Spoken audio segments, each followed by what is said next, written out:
Ahora sí, lo que les estaba comentando era que el plan para esta semana es continuar con estos métodos eléctricos que empezamos a ver la semana pasada. Y la idea es extendernos esta clase y también la de mañana, ya que típicamente es un auxiliar. Esta semana lo vamos a usar de manera excepcional para seguir revisando y avanzar con la materia de este método, ¿ok?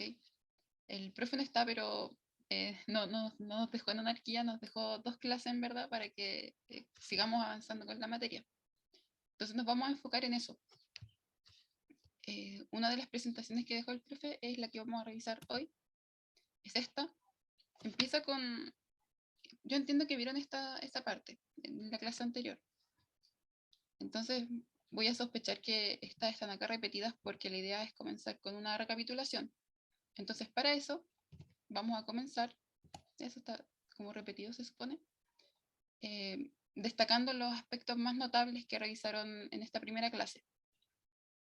Entonces, haciendo una breve recapitulación del curso, no del curso, sino que de lo que hemos visto hasta ahora, para entender este método, nosotros comenzamos, por ejemplo, con el método de la gravimetría, donde la idea era modelar una anomalía gravimétrica con el fin de desprender un parámetro de interés que nos ayudara a interpretar a interpretar la estructura del subsuelo. En este caso, o en dicho caso, era la densidad. Luego, cuando empezamos a ver los métodos magnéticos, nosotros modelábamos una anomalía magnética y de esta desprendíamos nuestro parámetro de interés, que era la susceptibilidad magnética. Nos ayudaba a caracterizar ciertos cuerpos en el subsuelo. Luego, lo último que estuvimos viendo fue sísmica, donde nosotros registrábamos los tiempos de viaje de los rayos, y con esto nosotros podíamos desprender información sobre la velocidad con la que viajan estos rayos en las distintas capas o estratos que tenemos en el subsuelo. Y además nosotros podíamos hacer el ejercicio de ir a las tablas y relacionar una determinada velocidad con un determinado sustrato o tipo de medio. Entonces así nosotros íbamos caracterizando el subsuelo. Con este método, lo que vamos a hacer es un método eléctrico. En particular estamos revisando el sondaje eléctrico vertical. Y el parámetro de interés en este caso, al igual que los métodos electromagnéticos, es la resistividad. Entonces vamos a hablar respecto a este parámetro primero. Como dice acá, en realidad es una propiedad que es intrínseca de cada tipo de material, ¿ya? Y no depende de cómo se distribuye la geometría, simplemente depende de cómo está compuesto dicho material. Por lo tanto, este es un parámetro que nos va a permitir caracterizar al material. Por otro lado, tanto resistividad como resistencia, que es otro término que tal vez es similar y los podemos confundir, pero la idea es no confundirlos, ambos dan cuenta de cuán difícil es para la corriente atravesar o fluir a través de un determinado medio. Entonces, una resistividad alta da cuenta de un medio en el cual para la corriente es difícil fluir a través de él. Y cuando hablemos de una resistividad baja, es lo contrario. Es un medio donde la corriente se le permite fluir de una manera más o menos simple. Y tenemos además que existe una relación inversa o recíproca con la conductividad. La conductividad es lo que vamos a denominar como un sigma y la resistividad la vamos a denominar como un ρ. Así que de ahora en adelante, siempre cuando tengamos un ρ, no pensemos en la densidad, sino que vamos a estar refiriéndonos a la resistividad. Entonces, siempre que nosotros les digamos, esto lo vamos a hacer yo creo que como de manera indistinta, resistividad y conductividad, si les decimos que estamos en un medio que es altamente resistivo, también le estamos diciendo o les estamos dejando ver entre líneas que nos estamos refiriendo a un medio que a la vez es un mal conductor. Alta resistividad implica una baja conductividad. Al revés lo mismo. Si tenemos un medio que es un muy buen conductor, a la vez vamos a decir que es un muy mal resistivo. No sé cómo, eso no está tan correcto. A ver, si tienen una alta conductividad, eso implica que tienen una baja resistividad. Esa es la relación como recíproca que existe entre ellos. Entonces, nosotros cuando caractericemos las resistividades, que es nuestro parámetro finalmente de interés, vamos a tener cosas de este estilo, donde lo más notable acá son los rangos en los cuales varían los distintos materiales. O sea, este rango, lo que estamos viendo es que es bastante amplio. Incluso llega como a atravesar distintos órdenes de magnitud. Entonces, esto para nosotros igual es un problema porque nos va a costar un poco, digamos que interpretar los valores que nosotros vamos a obtener para asociarlo a un determinado material. Porque no sé, por ejemplo, si es 10.000, tenemos este caso de rocas ígneas, tenemos, no sé, puede ser gravillas acá, no sé, el caso límite de un conglomerado, dolomita, permafrost, todos tienen ese mismo valor. Entonces, poder ir deliberando cuál sí y cuál no, nos va a costar un poco. Pero bueno, en el fondo, estos rangos de variación tan amplios, lo que dan cuenta es de los distintos estados en el cual podemos encontrar a todos estos materiales. Es decir, por ejemplo, rocas ígneas y metamórficas tienen todo este rango de variación, porque dan cuenta, por ejemplo, de la roca. Tenemos el caso en que tenemos esta roca en un estado ideal o bien puro, por decirlo, es como la roca como de libro, pero también tenemos el caso en que podemos encontrar esta roca fracturada, esta roca con distintos niveles de porosidad, esta roca infiltrada por distintos fluidos, ¿ya? Va a depender si este fluido es conductor o no también. Otro caso es, por ejemplo, qué tan bien conectados están estos poros, etc. Hay un sinfín de factores que van a hacer que finalmente los valores de resistividad vayan a ir variando en este rango tan amplio. Entonces, les doy un caso de aplicación. Sigamos como considerando esta roca, las ígneas y metamórficas que vemos aquí. Imaginen que estamos en un ambiente donde nosotros esperamos este tipo de roca. Lo sabemos de antemano. Y estas están caracterizadas, como vemos acá, por valores de resistividad que son muy grandes, ¿ya? O a su vez podemos ver acá abajo que son valores de conductividad muy pequeños por esta relación inversa, recíproca, que existe entre conductividad y resistividad. Entonces, si nosotros vamos a medir lo que esperaríamos, dado que estamos en este ambiente, es que la resistividad fuera muy alta. Y si, por ejemplo, nosotros en nuestras mediciones vemos que los valores están más bien tirados para el espectro conductivo, eso, por ejemplo, puede ser una primera señal que nos indique que en realidad esta roca no está como en un estado idealizado y de libro, sino que más bien puede estar infiltrada por ciertos fluidos.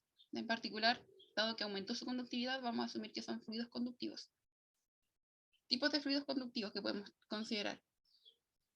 Aquí vemos el agua salada, es un gran conductor. Estas son como aguas que se encuentran en la corteza, también con altas conductividades. El agua fresca está como en un intermedio entre lo resistivo y lo conductivo. Por otro lado, el agua de deshielo o el permafrost ya son más bien de tipo resistivo. Entonces, aquí nos damos cuenta de cómo tenemos lo mismo, todo es agua, pero tienen distintos añadidos o componentes que hacen que esta o bien sea conductiva o sea resistiva. Entonces, de esta manera uno puede, por ejemplo, es como una primera intuición de cómo se hace prospección de agua con este método. Es como comparando las resistividades que nosotros esperaríamos ver, ¿ya? Versus lo que encontramos y lo intentamos asociar a algún tipo de fluido que pueda explicar eso, o algún otro componente, como vamos a ver acá. Los factores que modifican estos rangos en los cuales va a variar la resistividad o conductividad son muchos. ¿Ya? Uno puede complejizar este modelo tanto como uno quiera. Como que podríamos empezar a escudriñar y ponernos como muy específicos, pero al menos estos 4 factores son súper importantes y hay que tenerlos en consideración casi siempre. El primero, tenemos la temperatura. Este lo estuvieron revisando la clase anterior, y lo que vieron era que, con la ley de Arrhenius, que cuanto mayores temperaturas esté expuesto el material, digamos que aumenta su conductividad. Ya esto debido a que Con la temperatura se aumenta la cinética entre las partículas. Esto favorece la conductividad y finalmente la aumenta. Lo mismo ocurre con la salinidad. Cuanto mayor sea la concentración de sal, nosotros vamos a tener que, el fluido que la contiene, por ejemplo, va a aumentar su conductividad. Por ejemplo, el caso de fluido, lo que veíamos recién, va a depender. Este va a aumentar la conductividad o disminuir la conductividad, o resistividad si se quiere, dependiendo del tipo de fluido que esté infiltrando a la roca. ¿Ya? O sea, si es un fluido, digamos que conductor, lo que vamos a esperar es que esta roca, generalmente resistiva, se vuelva un poco más conductiva. ¿Ya? En cambio, si esta roca es resistiva y tiene un fluido, agua así como de deshielo pura, H2O y nada más, lo que vamos a tener es que su resistividad o bien se mantiene o incluso se hace más resistivo. Entonces va a depender de eso. Y el tema de los poros es súper relevante, porque en general lo que nosotros vamos a tener es que el tipo de conducción que nos va a permitir a nosotros inyectar la corriente y desarrollar todo el método es la conducción electrolítica. Esto quiere decir que a través de los fluidos que están infiltrados en nuestros materiales, la corriente va a poder fluir por ahí, porque la prefiere, o sea, la corriente, al igual que los rayos y el principio de Fermat, donde nosotros veíamos que los rayos siempre prefieren como el camino que les impide, como, perdón, que no les impone mayor como dificultad, resistencia, digamos que van a querer irse por el camino fácil. La corriente hace lo mismo, siempre va a preferir como transitar por estos medios donde la conductividad es mayor. Entonces, nosotros cómo podemos tener medios como más conductivos en la corteza, donde en general son resistivos, es en los casos cuando los poros se encuentran rellenos de algún fluido que es conductor. Entonces, este es como un esquema de cómo es una roca, así como muy micro. Nosotros tenemos los granos asociados a la matriz de la roca, y estos espacios blancos son los poros, los espacios vacíos que tienen la posibilidad de llenarse de algún fluido. En particular, lo que nos interesa a nosotros es que ese fluido sea conductor. Entonces, dada esta configuración, nosotros no solamente tenemos poros, o no solamente nos va a bastar con tener poros, ya podemos tener una gran cantidad de poros, pero también nosotros necesitamos que estos poros se encuentren bien interconectados. Y para eso tenemos estas, llamémosle estructuras, denominadas gargantas, que lo que hacen es conectar un poro con otro. ¿Ya? Y distintos poros entre sí van a ir conectados por medio de estas gargantas. ¿Ya? En palabras simples, como que es un espacio vacío aquí también, que conecta a otros espacios vacíos. Entonces vamos a ver a continuación por qué nos importa tanto esto, de que estén bien conectados. ¿Ya? Fundamentalmente, debido a esta situación en la cual la conducción electrolítica es la cual nos va a permitir a nosotros inyectar corriente de manera, digamos, exitosa, porque igual uno puede inyectar la corriente, pero si el medio igual es muy resistivo, el problema es que no va a poder seguir penetrando en profundidad. Entonces, cuanto más conductivo pueda ser, nosotros vamos a poder llegar más y más en profundidad. Y ya así la corriente no va a quedar atrapada en las primeras capas. Entonces, volviendo acá, si nosotros nos fijamos en la figura de la derecha, lo que tenemos son una roca que tiene poros, tiene hartos poros, pero la conectividad entre ellos no es tan buena. Entonces lo que va a hacer la corriente, por ejemplo, acá va a seguir este camino, digamos que libre de elementos tan resistivos. Vamos a asumir que el líquido que rellena estos poros es un conductor, entonces va a ir por un conductor y va a encontrar algo resistivo. Entonces, para seguir moviéndose, va a encontrar algo resistivo. Después acá va a encontrar quizás algo más conductivo, esto es un poro, puede estar lleno de fluido, pero otra vez de aquí va a encontrar, no sé, algo resistivo. Entonces va a ir como resistivo, conductivo, resistivo, conductivo, como que no vamos a mejorar tanto la conductividad total de este medio o este material. En cambio, a la izquierda vemos el esquema también de una roca que tiene hartos poros, pero esta vez los poros están bien conectados. Entonces la corriente, por ejemplo, va a poder tomar distintos caminos que les favorecen. Los caminos que les favorecen a ella es a través de los poros, pudiendo atravesar, por ejemplo, toda la roca, sin encontrar tanta traba, por decirle, que son estos granos que son más bien resistivos y que le impiden quizá seguir avanzando. O sea, va a poder avanzar, pero le va a ofrecer una resistencia. Por eso es que es importante que nosotros tengamos rocas con poros y que esos poros estén bien conectados. De esa manera, la corriente se va a poder conducir de manera satisfactoria. Entonces ahora vamos a revisar el concepto de la resistividad aparente. Esta nosotros tenemos que pensarla como un promedio ponderado de los valores de resistividad que van a atravesar nuestro arreglo. Imaginemos que en la superficie aquí, cerca del árbol, vamos a tener nuestro arreglo, con el cual vamos a hacer las mediciones, y tenemos todas estas capas en el subsuelo. Entonces la corriente lo que va a hacer es ir atravesando esto capa a capa. Nosotros vamos a registrar el voltaje asociado a esto, a la corriente. Bueno, a la corriente que está circulando nos va a generar una diferencia de potencial o un voltaje, y vamos a poder nosotros, aplicando la ley de Ohm, recuperar una curva de resistividad aparente, que son como las que vemos aquí abajo. El asunto con esto es que la señal va a ir pasando por todas estas capas que vemos aquí en la figura. Luego se va a devolver y toda esa información la vamos a recuperar nosotros en estas curvas.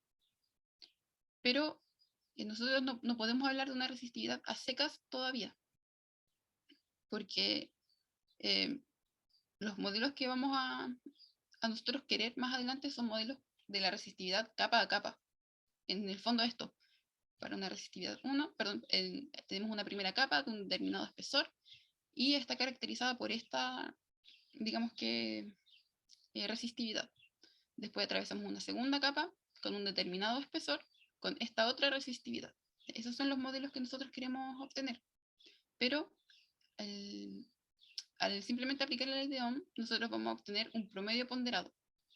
Es decir, por ejemplo, ya estábamos en el medio que tenía una resistividad de 100. Luego encontramos como este punto de inflexión, bajamos hasta 10 porque es la resistividad del otro medio que encuentra, pero aquí este mínimo no va a ser 10 necesariamente. Dado que es un promedio ponderado, este en general va a ser un valor de resistividad menor. Perdón, mayor, claro. En el caso en que la recupera totalmente, esto debería ser 10 y acá 100. Pero, dado que está ponderando por esta otra capa que es mucho más resistiva que ella, entonces lo que va a hacer la resistividad aparente es como subir un poco el promedio. Entonces, ya no va a ser 10, quizás va a ser 30, 50, dependiendo de los espesores de cada una de las capas. Lo mismo acá. Cuando alcance su peak, no va a ser 500.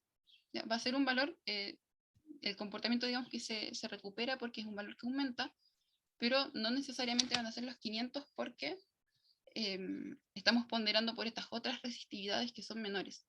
Entonces lo que vamos a esperar es que este peak sea grande, pero no va a ser 500, va a ser algo menor. Y el mismo razonamiento lo podemos aplicar a todos estos otros casos. Entonces, también nosotros tenemos que considerar que en general a la corriente le gusta transitar, como decíamos, por medios conductores, porque le ofrecen menos resistencia.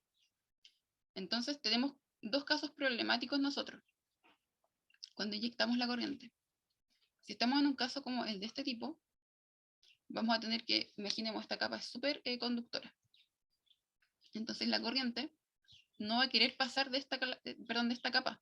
Vamos a inyectar corriente y va a querer como quedarse aquí atrapada, porque aquí para ella es fácil transitar. Y no va a querer pasar quizás a estos otros medios que son mucho más resistivos.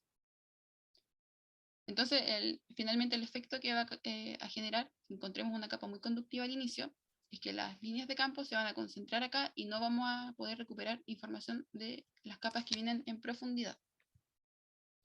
Caso contrario, este medio ya no es como un conductor, sino que es algo resistivo, y es algo muy resistivo.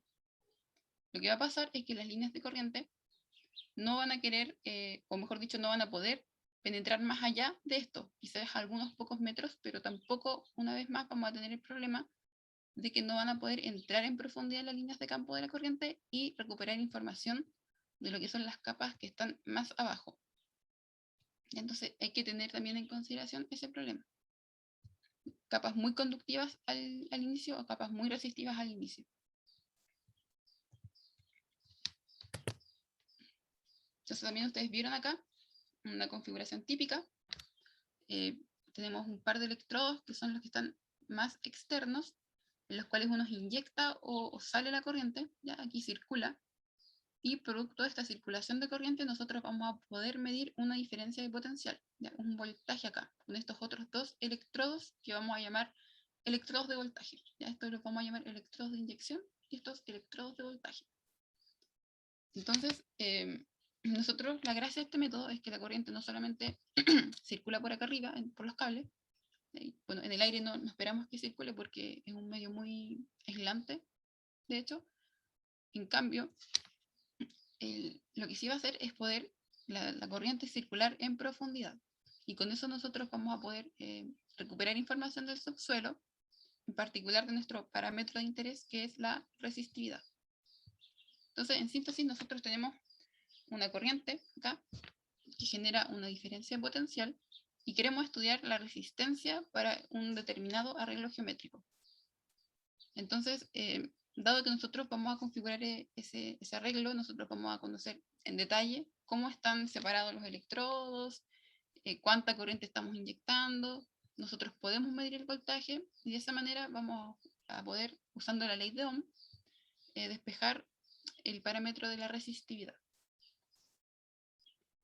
Y de eso se trata el método básicamente. Ya inyectamos corriente, la medimos. Después medimos la diferencia de voltaje, conocemos la configuración y listo. Es un método sencillo, es elegante en su formulación y además es súper barato en comparación con otros métodos. Tiene hartos pros. También tiene sus contras, pero tiene hartos pros. Y ustedes continuaron viendo los tipos de arreglos geométricos que uno puede configurar. El arreglo de Schlumberger es un tipo de arreglo que es, digamos que simétrico, es como tipo espejo. ¿Ya? Entonces, respecto al punto que nosotros vamos a obtener la medición, los electrodos de voltaje tienen que separarse de manera simétrica entre ellos, y los electrodos de inyección también simétrica entre ellos. Pero entre los electrodos de voltaje y los de inyección, no necesariamente tiene que haber una relación.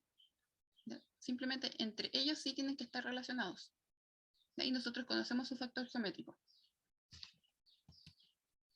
Los arreglos de tipo Wiener, lo mismo, conocemos su factor geométrico y tiene la gracia de que estos están todos los electrodos de manera, o mejor dicho, distribuidos de manera equidistante, como vemos acá. Entonces, por ejemplo, acá si nosotros queremos mover los electrodos de voltaje, vamos a tener que mover también obligatoriamente los electrodos de inyección para poder mantener esta simetría, o mejor dicho, estas equidistancias. En cambio, con este otro arreglo no era necesario. Si nosotros queremos extender un poco más estos, o abrir la apertura de los dipolos que miden el voltaje, nosotros podemos hacer eso sin necesidad de mover estos. Ya solamente tenemos que tener el cuidado de que lo que estamos moviendo uno hacia la izquierda es lo mismo que vamos a mover el otro hacia la derecha. Lo mismo con los de inyección. Si queremos moverlos, podemos moverlos siempre simétricos entre ellos y no vamos a necesitar en realidad mover estos otros electrodos. Con el arreglo de Wiener sí hay que hacer eso.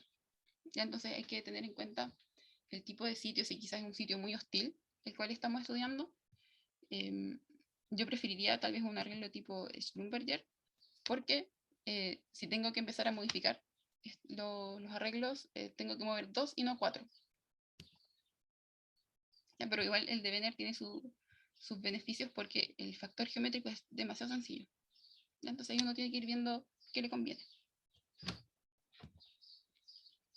Ya, y como resumen acá, tenían esta síntesis de los distintos tipos de configuración que uno puede hacer en terreno, pero no estamos igual obligados a usar esto. ¿Ya?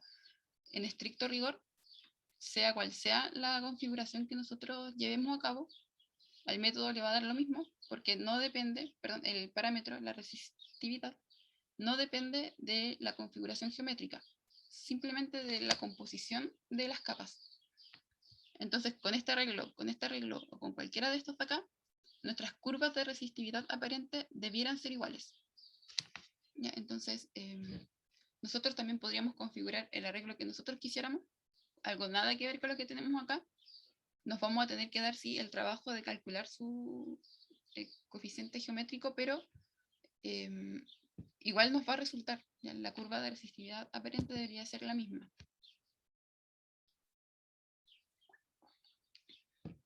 Pero bueno, uno puede usar estos porque nos va a ahorrar el cálculo, porque estos son geometrías, perdón, dadas y conocidas. Por lo tanto, nosotros aquí tenemos ya el factor geométrico como algo conocido y no tenemos que calcularlo. Entonces ahora vamos a las consideraciones prácticas. Nosotros tenemos que la facilidad para medir un voltaje va a depender en gran medida de nuestra capacidad de inyectar corriente. Si recordamos la ley de Ohm, esta es voltaje igual corriente por resistividad. Entonces, cuanto mayor cantidad de corriente nosotros logremos inyectar al suelo, mayor va a ser la cantidad de voltaje que vamos a poder registrar. Y cuanto mayor sea el voltaje, es más fácil registrarlo. Esa es la idea. Entonces, nosotros igual hay que considerar que esto está modulado por la resistencia. ¿Ya? Pero en general sí tenemos este comportamiento de que cuanto mayor sea la corriente, mayor el voltaje. ¿Ya? A eso nos referimos. Entonces, para que nosotros logremos inyectar corriente de manera apropiada y una cantidad adecuada también, tenemos que cuidar lo que es la resistencia de contacto. ¿Ya? Porque hay sitios donde el acople con el suelo en realidad es difícil de conseguir. Al acople con el suelo me refiero a este electrodo que habían hablado antes, que podríamos pensarlo como una estaca o un fierro, más bien como de cobre, con una sección cilíndrica que nosotros enterramos en el suelo y generamos el contacto. Entonces, si ese suelo es de tipo, no sé, imaginen que están en un salar, ¿ya? Y tenemos estas costras de sal que son muy grandes y muy duras. Entonces, anda como a clavar el electrodo ahí, es como re complicado igual. O no sé, en arena también es como otro caso crítico, porque la arena es como súper resistiva. Entonces, lograr circular la corriente por ahí es complicado. Lo que sí nosotros podemos hacer es bajar esta resistencia de las primeras capas. ¿Y cómo hacemos eso? Súper sencillo. Nosotros, algo típico que se hace es derramar agua, como en el entorno de los electrodos, no sé, agua con sal, por ejemplo. ¿Ya? No agua como pura, sino que agua que sea o que tenga propiedades de conducir la corriente. Entonces, para eso, simplemente como para hacer que el medio sea más propicio y uno pueda inyectar bien la corriente y conseguir también este voltaje que buscamos, echamos agua nomás y con algunos agregados que la hagan conductiva y nosotros ya esperamos como el momento ideal para medir. Igual hay que tener cuidado porque si dejamos pasar mucho tiempo el agua empieza a infiltrar o se empieza a secar el terreno y perdimos el contacto otra vez. ¿Ya? Para eso hay otros electrodos también que tienen como un sistema más pro, no sé si pro, pero que se hacen cargo de este problema. Vamos a ver más adelante. Entonces, otra consideración práctica es que en general, mientras aquí dice la configuración de las equipotenciales para la medición, ya, mientras más se separan los electrodos de medición de voltaje, para nosotros va a ser más fácil medir la diferencia de potencial. ¿Por qué esto? Nosotros en general vamos a tener que las líneas de campo de la corriente se mueven de manera horizontal, o bien dicho, también paralela a la superficie, y están esquematizadas por estas líneas azules que vemos acá. Entonces, si nosotros tenemos los electrodos de voltaje más o menos juntos, vamos a capturar una menor cantidad de equipotenciales. Las equipotenciales se definen como estas líneas que salen perpendiculares a las líneas de campo. Entonces, si nosotros empezamos como a abrir este arreglo, por ejemplo, este extremo en vez de tenerlo acá, lo tenemos acá. O mejor aún, como por acá. Lo que vamos a hacer es que vamos a, a separar más estos electrodos y recibir como más equipotenciales para medir la diferencia de voltaje. Entonces, en casos cuando nosotros tengamos que no podemos mejorar más como la resistencia de contacto y que además no tenemos como una fuente más, digamos que enérgica, por decirlo de alguna manera, como que puede inyectar más corriente, una solución que tenemos es empezar a abrir el arreglo de los dipolos de voltaje. Entonces empezamos a abrir eso, recibimos más equipotenciales y podemos aumentar la cantidad de voltaje que vamos a medir. Y al aumentar la cantidad de voltaje a medir, se hace mucho más fácil registrarlo. Esa es la gracia de esto, para tener en consideración. Aquí, bueno, nosotros, si por ejemplo, si simplemente antes de inyectar corriente vamos a medir con nuestros electrodos de voltaje, en general vamos a encontrar que ya hay un potencial. Ya vamos a registrar igual un valor quizás más bien reducido, pero va a existir. Este valor es el potencial espontáneo, ya, considerando que no hemos inyectado nada de corriente. ¿Por qué se da este potencial? En general ocurre cuando nosotros tenemos quizás algunos fluidos circulando por ahí, que tienen cargas, imaginemos un agua, una escorrentía de agua, tiene cargas que al fluir generan una corriente. ¿Ya? Entonces eso va a generar que nosotros podamos medir este potencial espontáneo. También, por ejemplo, tenemos el caso de algunos fluidos hidrotermales, quizás, que también tienen cargas y que al fluir van a generar esta corriente. Volcanes también. Podemos encontrar fluidos que generan una corriente y finalmente nosotros, antes de inyectar nada de corriente, vamos a tener que ya existe esta. Entonces, esta corriente, el potencial espontáneo, nos va a distorsionar un poco los datos. Y nosotros para eso tenemos que considerar esta otra opción, que es usar electrodos no polarizables. Ahí en la figura vemos el esquema de un ejemplo de lo que sería un electrodo no polarizable. Entonces, estos funcionan de la siguiente manera. Nosotros aquí vemos la superficie y tenemos el electrodo otra vez, como cualquier electrodo está enterrado. Ya, pero el contacto aquí ocurre de una manera distinta, porque lo que vemos afuera, como la caja que lo contiene a todo este mecanismo, es una especie de, digamos, tubo, como un tubo plástico. Es como, no sé, a mí me da la impresión que es como un tubo de PVC. No sé si es así, pero me da la impresión a mí, es como un tubo de PVC. Y dentro contiene una placa metálica de cobre, con la cual se hace el contacto con este cable que viene acá. Y está todo inmerso en un fluido que es altamente conductivo. Este fluido, además, lo que nosotros hacemos es que a través de esta membrana puede ir cayendo, pero lento, o sea, perdón, de manera lenta. Ya no es como que se deje caer todo este líquido y después de un rato no sé, pues se sigue infiltrando y lo perdamos. No, esa es la gracia, que hace que el contacto eléctrico perdure por más tiempo. Entonces nosotros siempre a través de esta membrana, y aquí tenemos el suelo, porque esto es como el subsuelo, vamos a tener que se genera el contacto eléctrico acá. Entonces, es súper útil en estos casos usar estos, digamos que, electrodos no polarizables.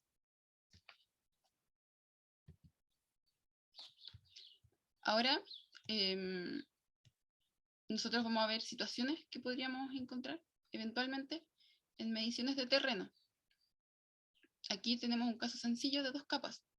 La primera capa está caracterizada por una resistividad ρ1 y la segunda capa está caracterizada por una resistividad ρ2. En particular, nosotros vamos a tener que, dependiendo de cómo sea la relación entre ρ1 y ρ2, o sea, si una es mayor que otra, si son iguales, las líneas van a tener como unas determinadas deformaciones o comportamientos. Si ρ1 es igual a ρ2, en el fondo tenemos que es el mismo medio nomás. Y eso hace que las líneas fluyan de manera continua. Luego, si tenemos que, por ejemplo, el medio 2 es más resistivo que el medio 1, las líneas van a tender a que en la interfaz se van a deformar un poco, de esta manera. Ahora, si el medio 1 es más resistivo que el medio 2, las líneas se van a deformar en la interfaz de esta otra manera. Entonces, vamos aquí ahora nosotros a ver tres casos. En esta misma configuración, mismas propiedades, pero lo que vamos a hacer es ir alejando los electrodos de inyección esta vez. Estos electrodos aquí, por ejemplo, estamos inyectando corriente y aquí está saliendo la corriente. Lo mismo que en estos otros dos casos. Entonces, si los electrodos de inyección están más o menos cerca, ya no están como tan distantes, lo que vamos a tener es que la corriente en general se va a distribuir de esta forma y generalmente no va a pasar como al otro medio, sino que va a estar en este porque está como tan junto que las líneas de campo se comportan de esta manera y simplemente vamos a recuperar la información de la primera capa. Entonces las curvas de resistividad aparente, nosotros decíamos que era un promedio ponderado por el espesor de las capas y la resistividad de estas. Entonces, dado que estamos en una única capa, un único espesor, ese promedio ponderado en el fondo va a ser la capa y el espesor. Y por eso tenemos que, cuando tengamos los electrodos de inyección bien juntos, la resistividad aparente va a ser una muy buena aproximación del valor de la primera capa. Otro caso, estamos ahora alejando un poco más estos electrodos de inyección.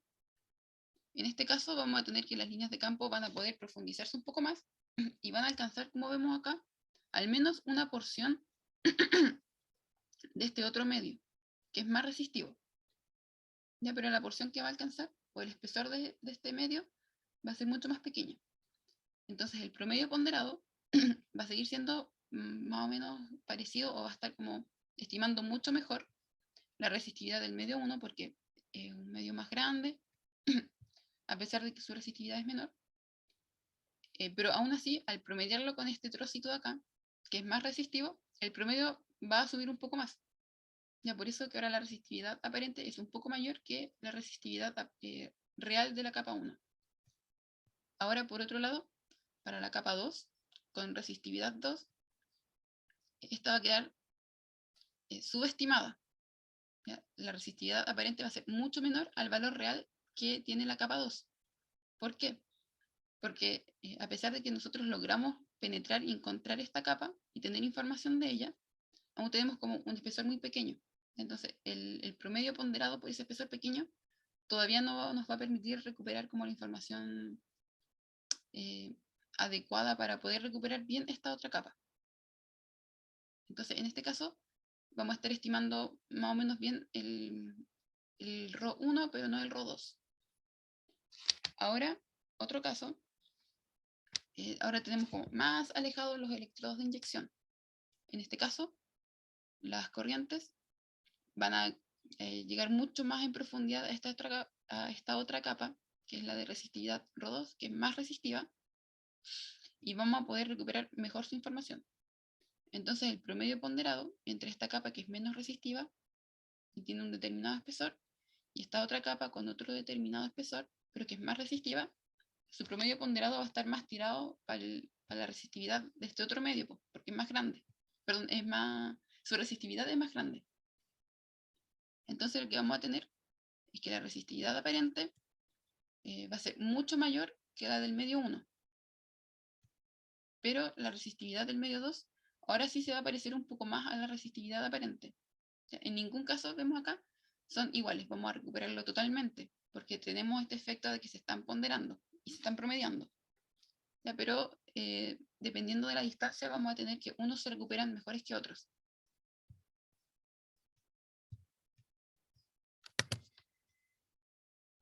Y finalmente aquí lo que tenemos es que vamos a ver de manera más ilustrativa esto que recién les expliqué. En estas curvas de acá de puntos son, digamos que la curva de resistividad aparente que midieron en un estudio. Y la idea acá, o el problema que nosotros siempre vamos a querer como resolver con este método, es pasar de estas mediciones de resistividad que vemos acá a describir un capa, o sea, un modelo de capas como el que vemos acá. Entonces, esto asumiendo que nos está entregando las resistividades ya reales de cada una de las capas. Entonces, ¿cómo se lee esto? Tenemos la resistividad por un lado, en la vertical, y acá tenemos dice distancia entre electrodos, pero que en el fondo es una manera de estimar la profundidad. Entonces, vemos acá, este se ve como mejor si le damos un poco la cabeza, ya hay que verlo como así, en perfil. tenemos que hay una resistividad, digamos que de unos 13 pueden ser, siguiendo la escala, quizás 13 ohm metros, o 15, no sé, 20 ohm metros, a lo largo de toda esta capa que tiene una profundidad de, no sé, pues vemos acá, la escala debe ser como 1 metro o 2 metros. Después, a partir de los 2 metros, empieza a aparecer esta otra capa que tiene esta otra resistividad. Siguiendo la escala es un poco complicado, pero deben ser unos 6, 7 ohm metros, y se extiende a lo largo de toda esta otra capa que va desde el que habíamos dicho acá, no sé, 2 metros, hasta 9 metros, digamos, por acá, casi 10. Después estamos aquí a la profundidad de 10 metros y vamos a encontrar otra capa. Esta capa es más resistiva y va por acá. Ahí son unos, no sé, pues digamos 40 ohm metros quizás, siguiendo la escala. Y se extiende, no sé, hasta esta otra profundidad acá. ¿Ya? Ese es el modelo que nosotros queremos encontrar. Y estos modelos se obtienen, digamos que a partir ya sea de inversiones o de modelaciones directas, ¿ya? O modelos forward también, como aparecen en la literatura. En este caso, lo que podemos ver, y lo que les intentaba explicar en la anterior, es que, no sé, por ejemplo, esta capa de acá, tenemos que tiene esta resistividad, ¿ya? Y la curva de resistividad aparente nos decía que tenían esta resistividad. Es decir, en este caso, la curva de resistividad aparente estaba sobreestimando el valor de resistividad de esta capa. Es como la capa 2, digamos. Después teníamos que aparecía esta otra capa de acá. Y vemos que la curva de resistividad aparente tenía estos valores. En este caso, perdón, aquí la curva estaba sobreestimando, dije. No sé si lo dije bien. Ya, aquí es la curva de resistividad aparente está sobreestimando el valor de la capa, y acá lo está subestimando. ¿Ya? Por lo mismo que les explicaba, este efecto de los promedios ponderados, que no es una resistividad real, sino que es aparente. Y en esta otra capa es como más drástica la situación. Tenemos que la curva de resistividad aparente iba muy por sobre lo que era el valor real de este semiespacio, digamos. Entonces, eso era lo que quería revisar esta clase. Ya estamos casi en la hora, entonces lo podemos dejar hasta acá. Y mañana, recuerden que en la auxiliar vamos a continuar revisando estos, digamos que estos conceptos. Ya no nos vamos a enfocar tanto en lo que es la resolución de problemas, ya nos vamos a enfocar en pasar la materia. Y hay ejercicios preparados. En caso de que nos dé el tiempo, los podemos desarrollar, pero si no, la próxima semana seguro que vamos a empezar con ejercicios de esto. Así que mañana vamos a continuar viendo cómo es que nosotros obtenemos estos modelos de capas con determinados espesores que son finalmente el resultado que nosotros queremos obtener de este método.